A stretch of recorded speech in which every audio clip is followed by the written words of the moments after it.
Okay, y'all, so Hunter Elliott. I'm here at Gunsite Academy. We were having the Colt CZ Media Day yesterday, and we're taking some time now because I want to introduce you to someone who's very near and dear to me. This is Mr. Ken Campbell. He is the CEO of Gunsite.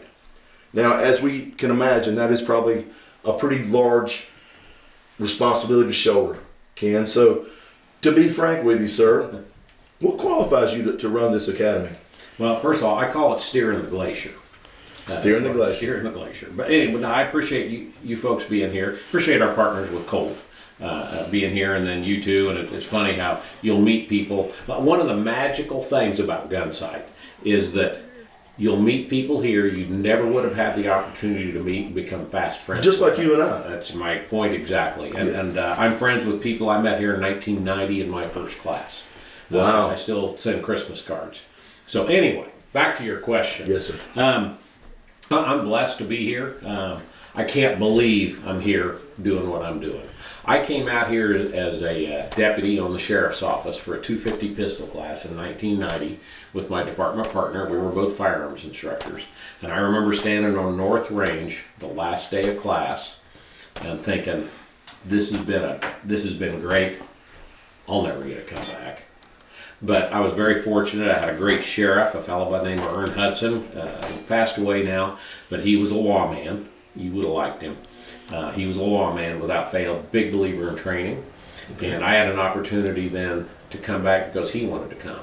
So I was fortunate, did well on my 250, so I got to come back and do the 499 pistol. So when you say the 250, that's what is? Oh, I'm sorry. The 250 pistol is our bread and butter class. It's the 5-day. It's called an introductory level class, but we cover so much more than that. Now we can get folks come in that literally say, I'll use this as an example, to teach me how to make this work. Two people that are experienced gun handlers, like yourself. Yes, sir. But we can take all those in the same class. It's a 5-day class. We cover mindset, gun handling, and marksmanship. You get the live fire indoor shoot houses. You get the live fire outdoor simulators. You get a night shoot. It's about 46 hours worth of training. Oh, wow. So it's a full week. So I took that 250, did well. I got to skip the intermediate. Well, the sheriff wanted to come out. So he came out and did his 250. I did 499. Life was good. Well, 6-8 months later, he called me and said, now you didn't have to take that 350, the intermediate level class. I do. I'm going out. You want to go? And I said, well, is it a company paid trip? And he said, hell yes. And I said, well, hell yes. So I got to come out for my 350. This is still when Jeff Cooper owned and ran the place. Yes, sir. And after that 350 class is when Jeff still selected instructors then. It was kind of one of those, that man. I'm interested in that man. Okay. And I'm very proud that I got selected. So you were selected by Jeff Cooper himself. Cooper. Yeah, there's still a few of us left on staff. We're getting grayer of hair, but there's still a few of us left. So I came on the part-time staff thereafter. This is kind of a long answer to your question. That's what I want. But this is a culmination of my career. Yes, sir. So I came on the part-time. You have to go through an apprenticeship. You don't just get picked and put to work. Yes, sir. You've got to go through an apprenticeship and be successful in all those. Now, I was when I came out here, I was a firearms instructor. I was a SWAT guy. I'd been to Ray Chapman and Mossad Ayub. I'd been to Smith & Wesson Academy. I thought I knew something. Okay. Well, when I took my 250 pistol, I didn't know what I didn't know. Is that right? When I called out here, actually, but before I took my 250, and Jeff Cooper happened to answer the phone. And I said, well, this is who I am, and these are my bona fides. This is the schools I've been to. I need to start at the intermediate pistol. He said, nope, that's not the way we do things here. You'll start in 250 pistol, and he hung up on me. Damn. And I thought, you old curmudgeon. Right. But he was right. I needed to start at 250 so I could learn from ground level the modern technique of the pistol. So anyway, I came on the part-time staff. I'd been working my way through the ranks at the sheriff's office from deputy and lieutenant and captain and so on. And then I spent my last 8 years as the county sheriff. While you were interning, so to speak. No, I interned, and then it takes about a year to intern. Okay. So I came on the staff in '93. Okay. Part-time staff. So I was working full-time at the sheriff's office, and I'd save my comp time so I could come out here and teach. Okay. And that was wonderful. So I was teaching here and working my way through the ranks at the sheriff's office. Okay. Now, I'd held some other political office also. I'm trying to, so you understand the big picture Yes, of sir. how maybe I've got some experience here to run this place. Yeah, that's what I'm looking for. So I'd held what was called Township Board, which manages fire services, poor relief, and township cemeteries. And then I was a term on what was called our county council. And in Indiana, you have a board of county commissioners, which is the executive board, and you have the county council, which is the fiscal body. So I served a term on the fiscal body, the county council, which manages all the budgets, all the finances for the county, which gave me some additional experience in managing other people's money. Now, I'm very conservative. I mean, I squeeze the nickel till the buffalo defecates. Good man. And when I was sheriff, same thing. I was a recession era sheriff, so I had to stay within my budgets, and I'm very proud of the fact that we didn't. Very few times did I have to ask for what's called an additional appropriation. Dad, I've run out of money in my checking account. Can you help me out? Yes, sir. So, you know, I was sheriff, I was teaching out here and doing some different things. And I came out here in the fall of 2013. We had a very tragic event when one of our instructors, Mike Hughes, and his wife Joy, were killed in a small plane crash. Oh, no. Very tragic event, very, just a wonderful instructor and wife. So I came out here and I led the memorial service for Gunsite, and Buzz Mills, who owns Gunsite, and you've met him. And Yes, sir. Great man. Great Wonderful, man. wonderful man. You'd never know he's been as successful in life as he has Sure. been. Yes, He's just as common as you and me. Yes, sir. I agree with that.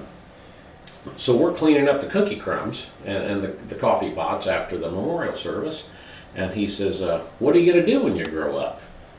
And I said, what? He goes, retire. Aren't you getting ready to retire? I said, yeah, I got 13 months left. Indiana has term limits for constitutional offices. Okay. So I was finishing my second term as sheriff, and I'd also maxed my pension. So what are you going to do when you retire? And I said, well, I hope you fly me out more regular and let me teach some more. And he said, let's talk about that. So he offered me this job. Now, I wasn't looking for this job. I would have, you could have knocked me over the feather. I'm standing there with my mouth hanging open. And I couldn't believe he offered me this opportunity. So I got back in the car, and my wife Sherry and I were driving back to Prescott to stay the night before we flew back to Indiana, and we talked about it. And I'm very proud to say I no longer own a tractor-mounted snow thrower. So Buzz and I came to terms in Indianapolis in April of 14 at the NRA conference. And, you know, we negotiated back and forth on different things about business and so on. So I agreed to that, and then 8 years ago, in about a week, I came here full time. I'll be dog. And so you're the captain steering the ship. Correct. I've got Buzz is the owner and the president of the corporation, and but I oversee all the day-to-day operations, some short-term, long-term plans, and so on. I'm also smart enough to know he's the boss, and I want to make sure I run things by him. But it's not. Don't you understand? I came out of the not-for-profit world, Right. you know, and I can squeeze the nickel. But this for-profit world's a whole different thing. Yes, sir. And he's been a tremendous mentor, continues to be a tremendous mentor to me to help understand the business side of managing a 3,200 acre ranch with 27 ranges, with multiple shoot houses. You know, we're spending putting about $1.3 million in the local construction trades here. They're building new building right buildings, now. new pro shop, new office, a new bunkhouse for our instructors, building new bathrooms here. We got so many students, we've run out of bathroom space. So we're building new bathroom and shower house, and we've got other plans 5 and 10 years down the road. So he doesn't force this on me, he lets me be a very active part of it. So you have facility. If somebody wants to, we're going to talk about the classes. But if somebody comes here and takes a class, you have facilities on site to house them. We do. We have a campground. Okay. It is a wonderful campground, very clean. We don't have a dump station. People complain about that. We couldn't get zoning for that. But we've got the cleanest bathrooms and showers you're going to Sure. find. And my wife and I used to camp all the time. And we get it all the time in our evaluations. If you bring your RV in, you don't need to use your own facilities. You can go up and use ours. And I'll give you an example. My wife Sherry works out, so she'd stop in Chino Valley and work out, and she would shower in the campground before she came into work. If those showers weren't clean, I'd know it. Yes, sir. But Okay. Teresa is a wonderful gal. She's our housekeeping person here. There's 26 bathrooms on this facility. Wow. She hits them every day, along with the showers down in the campground and so on. So you can camp here. And you can RV camp here. You can RV, tent and RV. It's very reasonably priced. We've got a kitchenette, a pavilion, the laundromat's free. There's plenty of hot water. The water heaters are supersized. Now, we don't have housing like a hotel here, but we're an economic gem in this part of the state. Okay.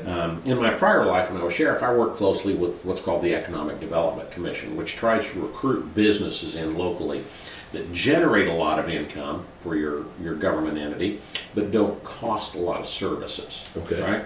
We're one of those businesses. I'll give you an example. 5 years ago, this private road, the last 2 miles coming in, Yes. it was a dirt road, an Arizona dirt road.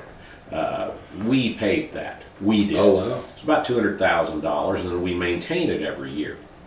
Now, the rental car company should have chipped in for what we saved them on realignment Sure. fees and cleaning, but they didn't.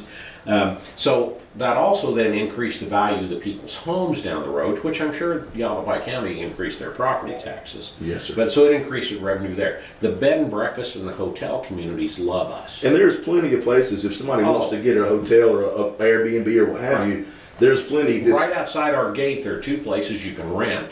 And then the Airbnbs that are around here,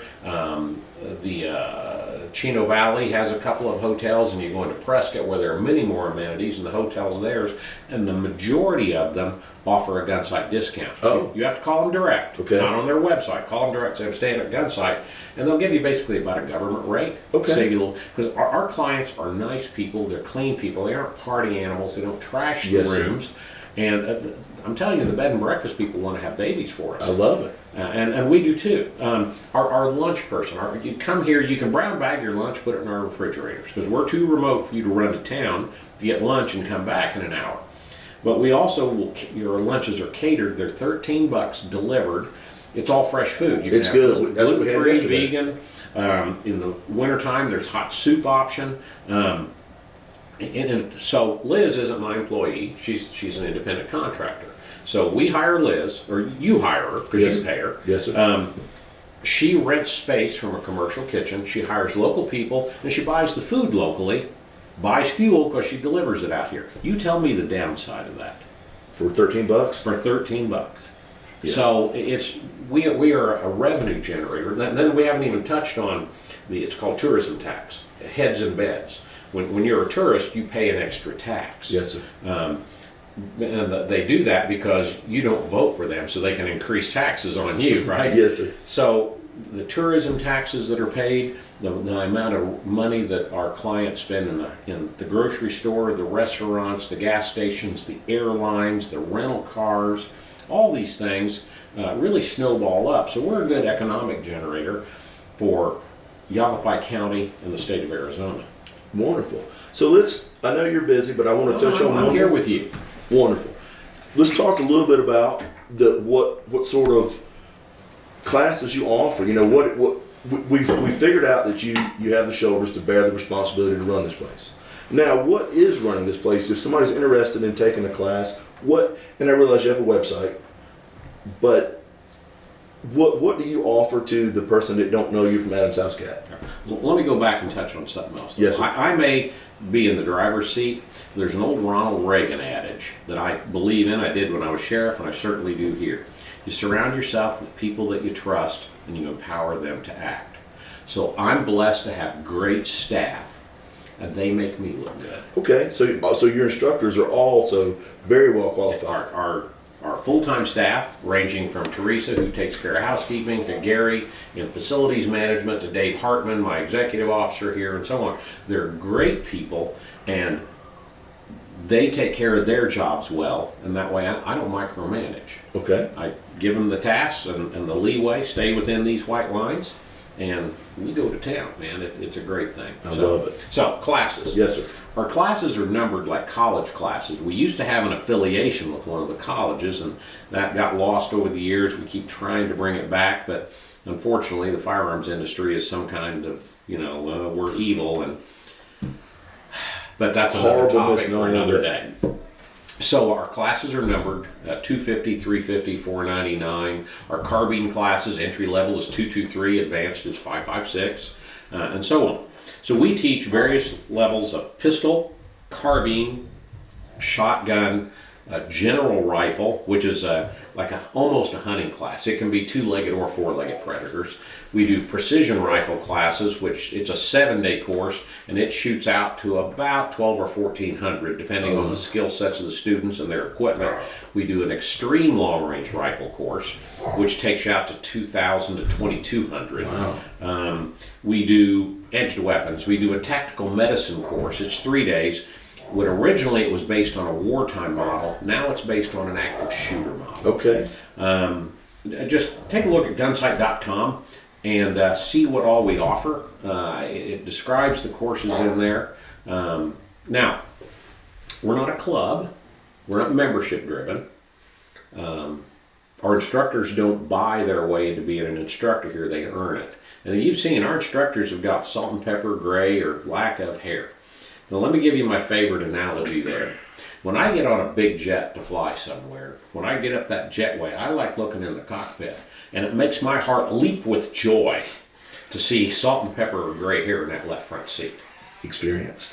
Knowledge, wisdom, and experience. Yes, sir. Right? When I get on those commuter jets, I got concert t-shirts under some of those pilots. But I understand it's their training ground. Yes, sir. But anyway, that's what our instructors bring. 99% of them are military and law enforcement, active duty or retired, that are subject matter experts. And the other part of it is they can give you the show with dinner. If you want us to yell at you and have you do push-ups, or push on Arizona, or do pull-ups and so on, we have that skill set, but we don't need to. This is adult education. When you're having fun, your learning curve rockets. And that's what we do here. We do ladies only classes. Some ladies, the content's not different, but some ladies just don't want to learn with men in class. We understand that. So we offer ladies only courses. And the only thing different in the content is we talk a little bit more about off-body carry, purses, things like that. Yes, Anyway, our instructors bring real world experience here to teach you. Now, a small percentage have some other specialties. We do North American game and safari courses. Now, some other places offer that along with the hunt. That's not what we do, but we've got game targets, including robots, that we can put the bear on the robot, and it can bluff charge, it can traverse through the terrain as you're trying to work that out. So you can sort out your gear, your guns, and yourself. So when you spend that $10,000, $20,000 on that lifetime Alaska hunt or that safari, in Africa, you know you're up to the task. So we've got some instructors that are specialists in that area that have led safari. Oh, wow. Okay. So we try to offer a lot. It's truly Disneyland with guns. Yes, sir. And you have a gunsmith. Oh, we do. So if a student comes and they have an issue, then there's a right. And it is Dave Fink is a true full service gunsmith. He's got 5 gunsmiths in there working. I'll give you an example. We had a pistol. It was one of the newer model pistols, and again, they're man-made. They're going to break. This happened to be a Smith & Wesson EZ 9mm, and if you don't own a gun, we'll rent you one. And sometimes that's the best choice. Really? Right? Call me up and say, hey Ken, I'm getting ready to take a Gunsite class. I'm one of these new gun owners. What should I buy to bring to class? How about you rent a gun from us? It's $150 for the week for the gun, the magazines, the holsters, and the mag pouches. Oh, wow. Okay, so yeah, it's $150, but if the M&P you start with today doesn't work well, we can swap you into a Glock. We can swap you into a SIG. We've got a vast array of different pistols here, so you can find out what works for you, not based on what the guy at the gun shop said. Okay. Who maybe is working off commission because that's the deal of the They're week. trying to move this gun Right. or what have you. So you can do that. So sometimes that's a really good investment of your $150 in there. And I forget where we were going with this Well, question. we were just talking about, what the facilities here offer. Oh, and the gunsmith. So the gunsmith, we had a Smith & Wesson EZ 9mm brake. Took it up to the gunsmith. Oh, this spring's broke. And I'm like, I've got one at home. I was still living in Prescott then. I'll run home and get mine and come back, but it'll be hour 90 minutes till I'm back. And Dave goes, I'm just going to make a spring. Hang on. 20 minutes later, that gun's back down the range and shooting. Okay. Although he's got his own gunsmithing business there, you come first. Our Gunsite client comes first. When they come up with a problem, everything stops in his shop till they fix that problem. So that's, if somebody wants to come here and bring their gun, but they don't want to, say they're too far to drive. Paul in Arizona is pretty centrally located, but where we're at is remote. But they're like, I don't want to fly with my firearm. Do they have an option? Yeah, I'll tell you what, Hunter, that's a terrible mess right now. I would strongly suggest learning how to fly with a firearm. Okay. I really would. Because UPS and FedEx, the two most common carriers, have, and this is my opinion here, so there's my caveat, they have established some draconian rules in order for, you want to ship your gun from West Virginia? North Carolina. North Carolina, sorry. So you're in North Carolina and you want to ship your gun out here so you can use it in class. FedEx and UPS now exceed what the ATF guidelines are. Oh, wow. And they require you to take that gun to an FFL dealer. They have to enter it in their books. They have to ship it to our FFL. So that gun comes out here. Now you're a legal gun owner in North Carolina, and we may be reciprocal with your CCW, but we're a constitutional carry state anyway. We can give you that gun to use on our property, but you can't take it off the property because it's in our books. It's in your book. And I can't transfer that gun to you because you're a non-resident. So it's their gun. It's your gun. But it's held captive here. It is because of what UPS and FedEx are requiring, which is well above and beyond what the ATF rule is. ATF says you can ship a gun to yourself. Sure. It's very clear in their UPS. I've had lengthy conversations with them, and they've tried telling me, "Oh no, it's always been like this," and so on. No, it isn't. In their initial letter, they tried to make it sound like ATF changed their rules and regulations. I called them on that, and they've admitted it is not. And we've talked to ATF about it, but it is their rules because they have internal theft problems. So it would be better for someone to fly with their gun. It's not that difficult to fly with firearms. I do it all the time. Just go on TSA's website. You need to ship ammo, but you can only have, for some reason, 11 pounds is the magic number of ammo you can have in your suitcase. But you can buy ammo from us, or you can ship your ammo here and we'll hold it for you. But really it's going to be simpler and cheaper to fly with it. The other thing about what UPS and FedEx is doing is that, and I've written our Congress people about this here in Arizona, you're going to pay that FFL dealer to do that for you. Usually $25 to $50. Yeah, exactly. I mean, you can't blame them. No. This is in their books now, so they've got to be accountable to ATF for it. So it ships out to us. We're not going to charge anything, but then you're going to have to, and you're paying next day or shipping. Right. Both ways. So what's it, $60, $70 each way? It's about 90. Okay. So you got that fee involved, and then when it comes back to your FFL, you're probably going to have to pay a fee again to get your own gun back, unless you're a really good customer and so on. So that's recently changed, and we've updated all that on our website as well. Well, I know you're a busy man. I feel like we've covered enough to get people interested to come check out the website, and it's Gunsite.com. So any questions they have can be either answered Absolutely. there. My email is Ken, K-E-N, at Gunsite, Gunsite.com. Feel free to email me, and I may forward it on to Dave Hartman or Jane Ann Shimizu or Sherry Legate, our Director of Marketing, and so on, for them to answer. But you feel free to start with me. It's like my old life as sheriff. Y'all are my constituents, and I want to make sure we're doing the best service we can for you. Well, I would like to say that I've been to Gunsite several times.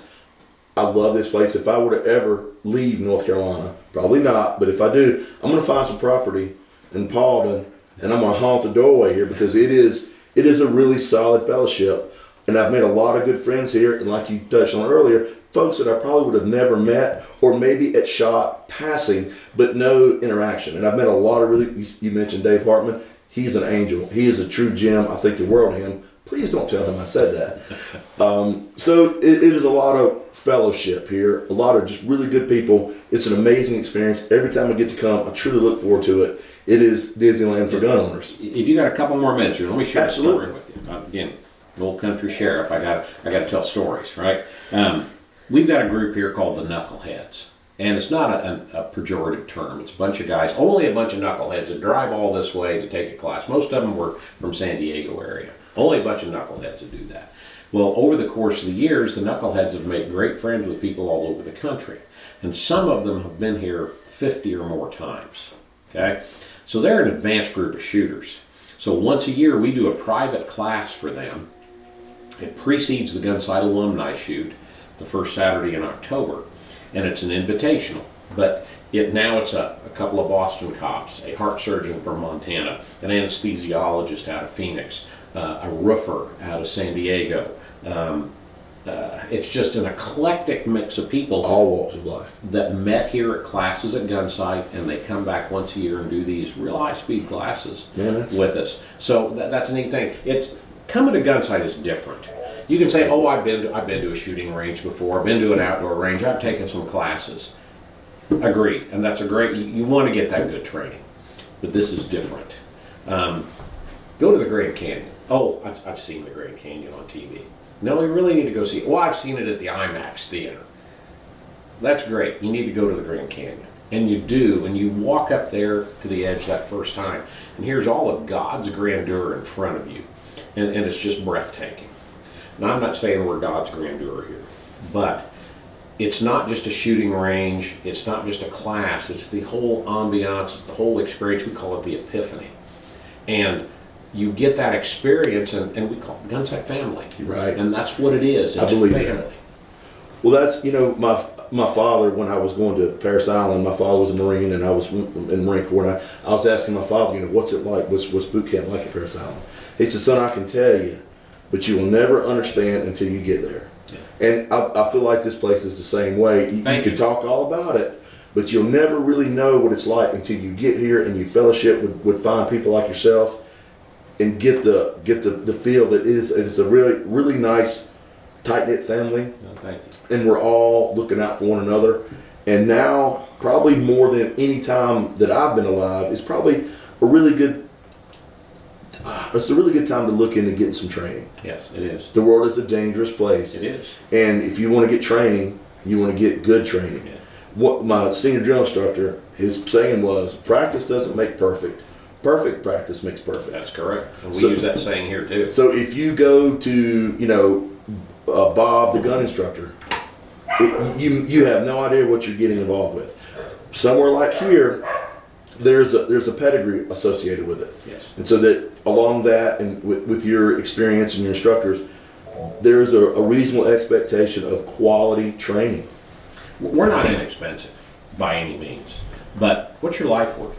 What's your wife's life worth? What'd you spend on that big screen TV, the surround sound system, your Netflix subscriptions, and so on? Will any of those things save their life? This will. We will change your life here. Well, I know you're a busy man, so I want to thank you, my friend. Thank you, my friend. So much for the time and the interview. It meant the world to me to shoot with you yesterday and to speak with you today. So thank you very much. And I'll see you at SHOT Show, or like I say to everybody too, when are you coming to Gunsite?